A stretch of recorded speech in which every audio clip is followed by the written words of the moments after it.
they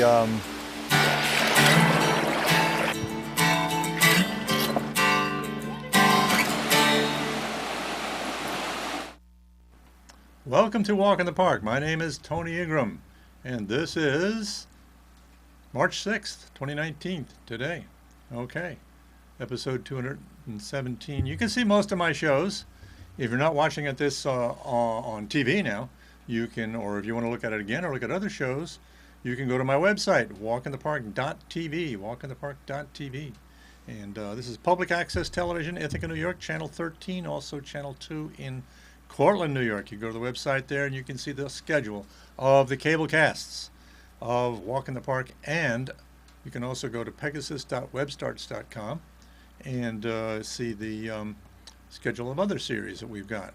So we're going to talk about waterfalls today, and particularly Taughannock Falls we're going to go to.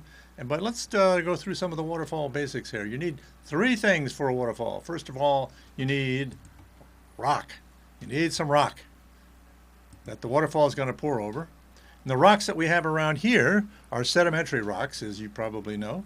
They are shales, are the main sort of rock, and the sandstones and shales. And those were all deposited as silt and sand in the bottom of an ancient sea that covered New York State. Hundreds of millions of years ago, back 300 to 400 million years ago, there was an ancient sea that covered New York, and there were earlier versions of that. And mountains to the east that are no longer there, that would have been in New England, what is now New England, eroded and deposited the eroded rock into the sea, becoming our sedimentary rock layers after millions of years of compression of the sediments. And the blocky layers that you see that this geology class from Corning Community College is looking at down around their knees are made mostly of silt and sand, and above the crumbly layers are mostly clay, making shale. But they're all sort of just different grades of shale. And then there are also layers of limestone, which exposed in various places, and they're a little bit tougher or more resistant to erosion than some of the shale layers. But we'll talk a little bit more about that later. So you got rock, you got the rocks, and you also need a steep slope that the rocks are going to be on. So this is a slope going down to one of the Finger Lakes. And the other thing that you need, obviously, is water.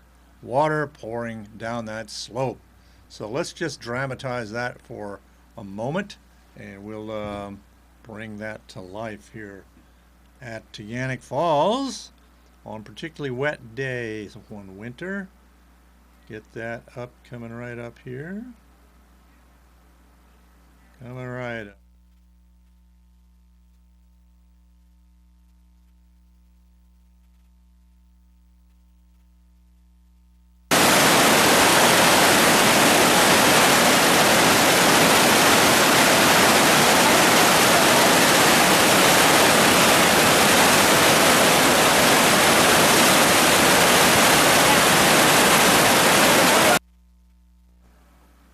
So that's it. Rock, steep slope, rock, and water, running water, a river that goes down that steep slope, that rocky slope. So let's take a look at the valley, the south end of Cayuga Lake, which is where we are. Ithaca is right down there at the end of the lake, sort of in the middle of the picture.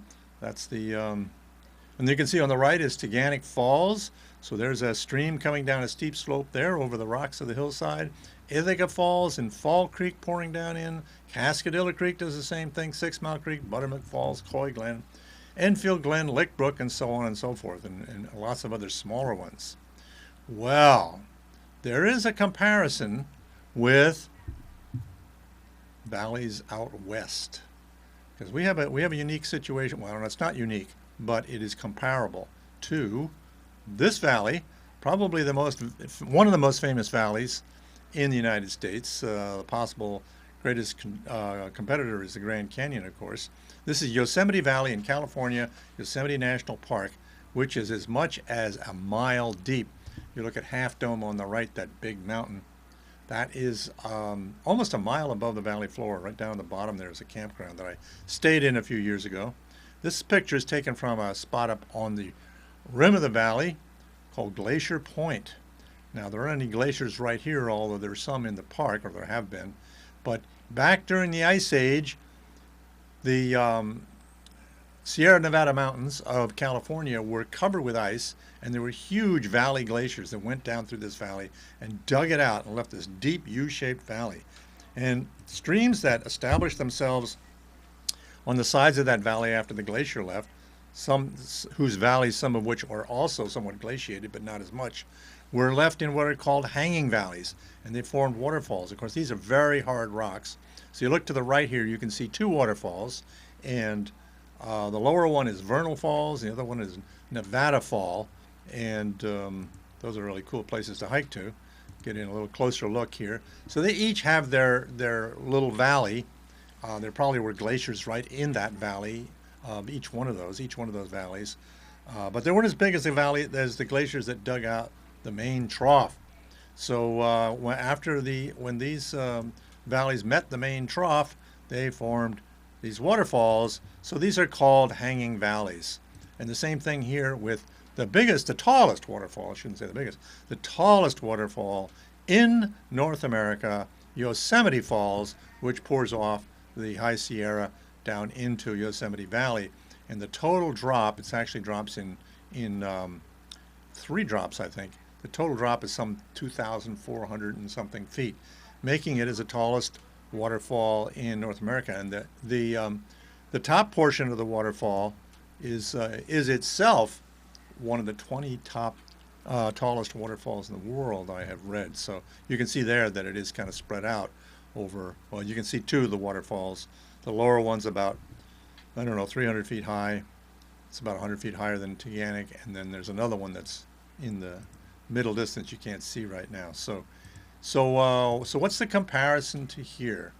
Well, we had ancient rivers in the Finger Lakes. Where the Finger Lakes are now, there were ancient river valleys, not as big mountains or anything, but glaciers came down from the north and dug them out. And when the glaciers melted away, they left the deep troughs that had steep sides, and the streams that established themselves in the valleys on either side found themselves, just like up in Yosemite, found themselves suspended above the main valley and pouring in. You can see on the left there is a depiction in this Francis Fawcett drawing, a depiction of a hanging valley waterfall. So that could be any of many different waterfalls in the Finger Lakes. So let's take a look at some of the valleys. All of these valleys coming in, all of these waterfalls coming into the side of the Cayuga Valley, which extends another 20 miles south of Cayuga Lake, by the way. Cayuga Lake's 40 miles long, and the valley extends another 20 miles south to Spencer, New York. And all along that valley are these hanging valleys. And the simplest ones are ones right along the lake that you can see from a boat. This was from the tour boat, the MV Handle, which I used to work on, that comes out of the farmer's market. And after it rains, you can see as many as a dozen of these waterfalls on the sides, on the cliffs, on the sides of the lake, these little hanging valleys. But they mostly flow during times after heavy rains. So they're not, they don't have much power to erode back gorges like some of the other spots that we're going to look at. As compared to Taughannock Falls, this is Taughannock Point. Look at all the earth that has been dumped into the lake from the erosion of Taughannock Gorge back into the hill, almost a mile. And that stream is much larger. It's a permanent stream, and it is cut out a gorge in some pretty weak rocks that gave way to erosion pretty easily, pouring down this steep slope for maybe 12,000 years or so since the end of the Ice Age. It's eroded out a gorge. So these aerial pictures are taken by my friend Bill Hecht, who likes to go up in an airplane every once in a while and photograph interesting things going on in our landscape. So we're looking down on Taughannock Falls, which has eroded its way up. Now this is unusual because it's just one waterfall, basically one waterfall. It is actually 3 waterfall or more, but that's another story. But it's one big single drop. Let's get a closer look in here from below when the water is low. And if you go about halfway up the falls, you can see that the rocks change in their quality. That above, they're kind of blocky and even overhanging. And the rocks above are mostly sandstones and siltstones, tougher rock than the shales I was talking about earlier. And below, it's mostly shale, a shale called Geneseo shale, which is more easily eroded. So the top of the cliff and the top of the waterfall actually overhangs a little bit because the shale erodes away from the power of the waterfall and the spray and the mist and frost and what have you more quickly. And so it's sort of a leaning out waterfall. And well, here it is with a lot of water coming over it. You get a lot of variation in the flow of that stream. It's not a really big watershed, so it does respond to the weather. So if you get some heavy rain, it responds pretty quickly. And then if you get a drought, it will dry up pretty quickly too. So like in August or something. Sometimes I have seen it so that you can barely see any water at all coming over that waterfall. You need binoculars. I don't think I've ever seen it when there's absolutely none whatsoever, but as much as just a little drizzle. And this was about 3 or 4 years ago, about 5 years ago actually, when it really froze up this time of year. This was in February. I think I can get the date on that here somewhere. It doesn't really matter, but yeah, so you get this ice dome building up, and we're not getting quite that much of an ice dome this year because we've had freezing and thawing, so we start to get that ice dome, and then it see, I'm just trying to look at the date of this photo. Whoop, getting ahead of myself here. Oh, here, this was 4 years ago. Actually, today, March 6th. Today's March 6th. This was March 6th, 2015, so exactly 4 years ago. That's what it looked like, and it doesn't look like that today. I'll show you pictures, something like that, later if I have time. Okay, so there's a guy that a few years ago was here visiting his daughter at Cornell, and he went up in November. He went up to the falls overlook, and he had his camera out, and he took a picture of the falls, and suddenly he got this shot. Now, if you look up to the upper left, just to the left of the waterfall, in this picture you see a bunch of rock, and then it's gone because it fell out of there and crashed down the base of the waterfall. So this overhanging rock, it gets undermined and drops out every once in a while. That's also happened in the lip of the waterfall. So Taughannock Falls is dynamic that way, and it's one big drop. Many of our waterfalls are like in a cascade, like Buttermilk Falls, and lots of alternation of little layers of harder rock and softer rock, sandstone and siltstone and shale, and they break up, and so they get lots of little drops. But in Taughannock, there's just these two big layers that create the one big drop. So that's kind of cool. So Walk in the Park. This is walkinthepark.tv, public access television, Ithaca, New York, channel 13 in Ithaca, channel 2 in Cortland. And you can watch it online at my website at walkinthepark.tv. That is AURL.tv.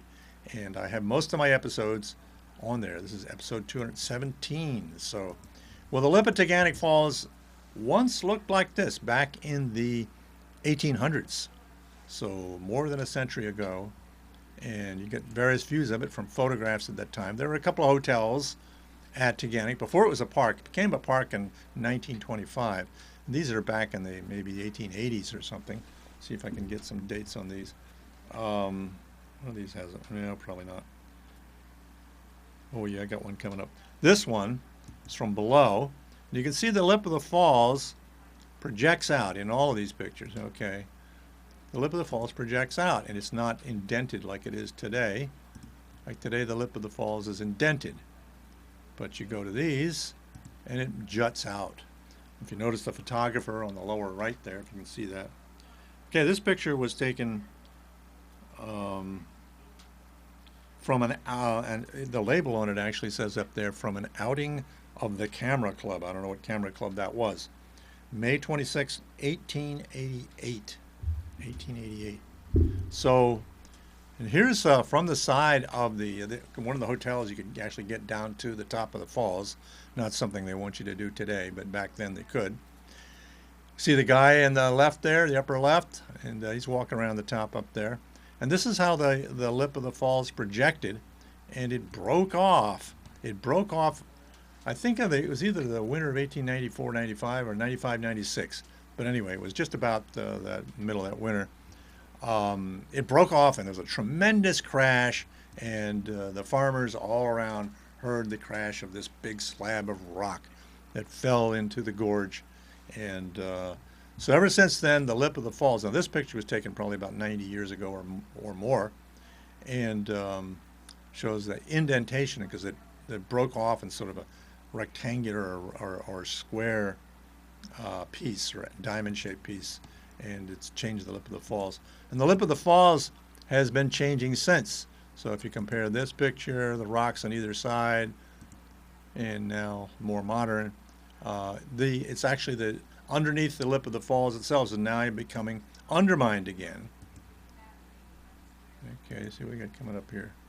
So, and this is kind of what it looks like now. This was taken in mid-February by, let's see, that photographer. Oh, that gentleman named Matt Jacobus, or Jacobus, I don't know how you pronounce that, took that picture. So this is kind of what it looks like now. We don't have the great ice domes, but it's pretty frosty. But still, you can see it's indented, but also the lip of the falls is, but it's also somewhat undermined. So that's going to break off at some point. So Taughannock Falls, you've probably heard it is the highest waterfall or the highest straight drop waterfall in the eastern United States, right? Right. That you read that.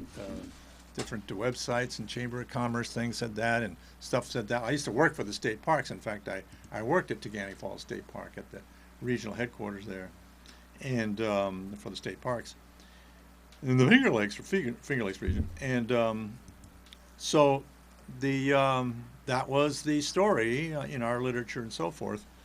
And then one of my staff sent me a postcard from this waterfall, which looks a lot like Taughannock and behaves a lot like Taughannock. It has a little child on the right there, but is a relatively tougher rock above and then softer rock below, probably a tougher combination than we have here. This is Fall Creek Falls, Tennessee.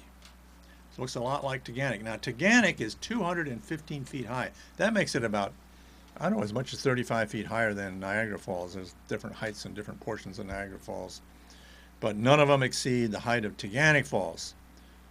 Well, Fall Creek Falls in Tennessee, and Fall Creek Falls State Park, which is a huge state park. It's, I don't know, something around 15,000 acres. Taughannock is like 1,000 acres. Beautiful place. I'd like to go there someday. Excuse me. This falls is 256 feet high, so it's about 40 feet higher than Taughannock Falls.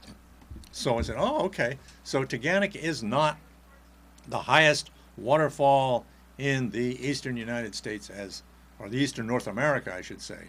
Was said east of the Rockies is what they used to say. East of the Rockies. Highest waterfall east of the Rockies. Well, then I went up to Quebec, and I was in Quebec City, and just on the edge of Quebec City is this waterfall. It's actually a city park, and this is Montmorency Falls. And Montmorency Falls falls off the Laurentian Mountains into the St. Lawrence River, and it is 277 feet high.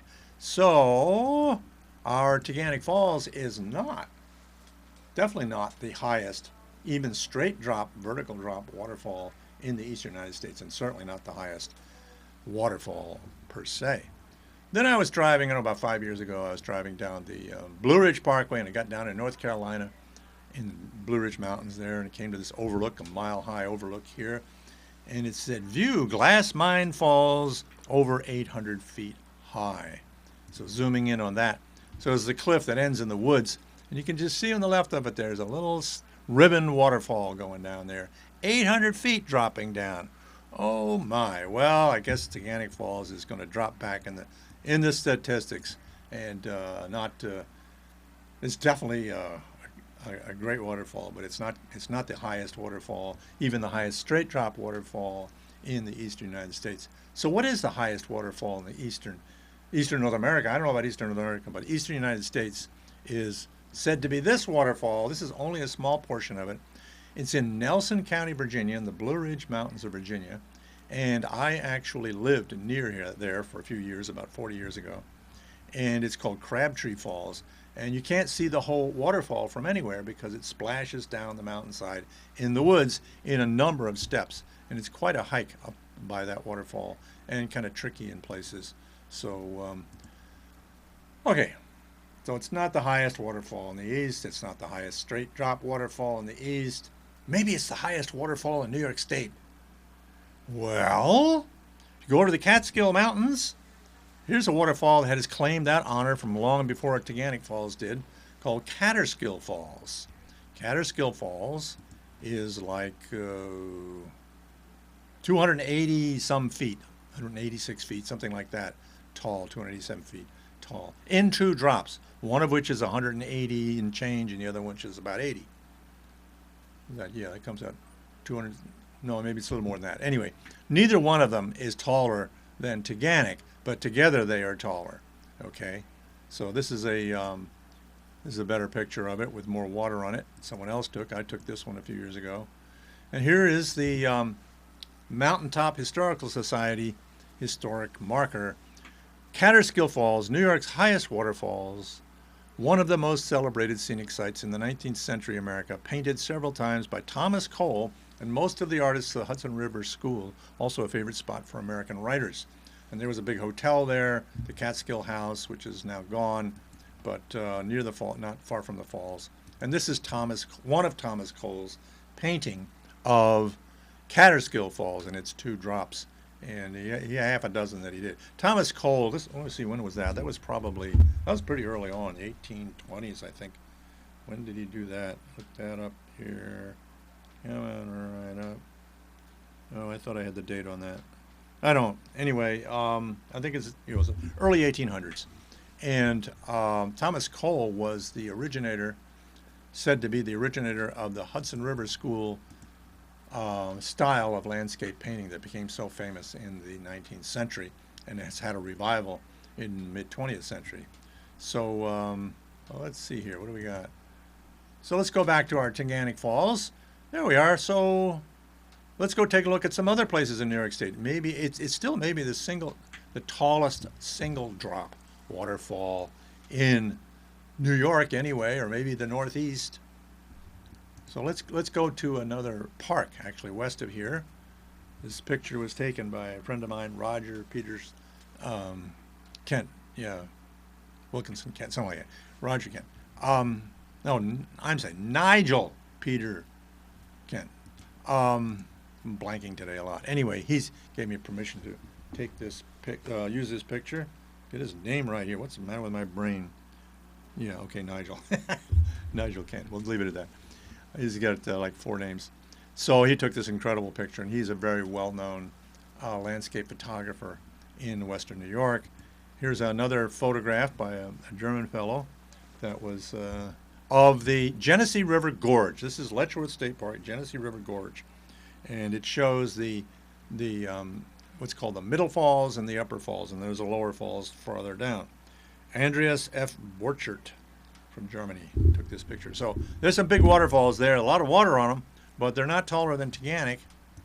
So, but on the sides of the canyon is 500 to 600 feet deep in places. And this is a little waterfall. It's a ribbon waterfall that only flows when it rains. But it falls like, I don't know, over like 350 feet. And it's called Inspiration Falls, seen from Inspiration Point. So 350-foot high waterfall. That's taller than Taughannock, and it's kind of one single drop. It kind of splashes down the cliff, but it's a single drop. And then let's take a look at this place, also in Letchworth, the Genesee River Canyon there. This was taken by a guy who calls himself Falls Guy, F-L-A-Z Guy, G-U-Y.com. You can go online and see his work. He's done a lot. It's Scott Ensminger. I've met him. The Three Sisters and Stepmother Cascade are 4 cascades found on separate streams between the Castile entrance and the Great Bend Overlook, which was kind of, I guess, what we saw up here. And anyway, it's in the southern part of the park in the Genesee River as it heads north towards Rochester. The Letchworth State Park, by the way, was voted in USA Today, I think 2015, top 10 poll. They have a top 10 poll, and they get people to vote as many times as you want on what they like best. So it took first place as the most popular state park in the country. And the second, what came in second, that was Watkins Glen State Park. So anyway, finish what I'm saying here. We're getting down on time here. Anyway, these waterfalls, which are also intermittent waterfalls like Inspiration Falls, a couple of them are 500 feet high. So some people, I talked to somebody in the Chamber of Commerce, I think it was here, or Tourism Bureau, whatever, and I told him that he had been writing that Taughannock Falls was the tallest straight drop waterfall, single drop waterfall in the east. And then I told him about Glass Mine Falls. He looked it up and says, I think that dries up. Well, and then there's this picture of Taughannock Falls, which is virtually dried up. And then I go out to this National Park Service picture of Yosemite Falls, two pictures side by side. And on the left, Yosemite Falls is flowing, and actually you can see all three portions of it there. And on the right is in late summer, and even the tallest waterfall in North America has dried up. So, and then you go up the Adirondacks to T Lake Falls, which is way back in the woods, about a 5-mile hike in the woods. And there's a waterfall there that goes down a mountainside, somewhere between 350 and 600 feet, depending on where you start to look from in this cascade. It's not really a slide is what it is. So, Taughannock Falls is Taughannock Falls. I'm sure it's at least the tallest waterfall in Tompkins County. But what's the tallest waterfall in the United States? Yosemite, right? It's Yosemite Falls, right? No. It's this waterfall in Hawaii. Actually, there's several of them there. Let's see. That one is called, I have to look this up. This is hard to pronounce. Oops, here we go. This is Oluwapena Falls. Total height, 2,953 feet. Almost 3,000 feet. So, and what's the tallest waterfall in the world? Is Angel Falls, pouring off a plateau in Venezuela. 3,212 feet. So, all right. So that's what we have there. We're Taughannock Falls compared to some of the other waterfalls that we have in the world, and just sort of where it stands in terms of those kinds of superlatives. Well, we're running out of time here, so I want to thank you all for joining me here. But I do encourage you to, when the weather is warm enough, to turn off all these screens you've got around you or you're carrying in your pocket and go outside and go for a walk in the park. It's good for you. So we'll have a closing little video here that I started off with here, and we'll just bring that up. We got here, back to that. And I thank you all for joining me, and we'll say goodbye.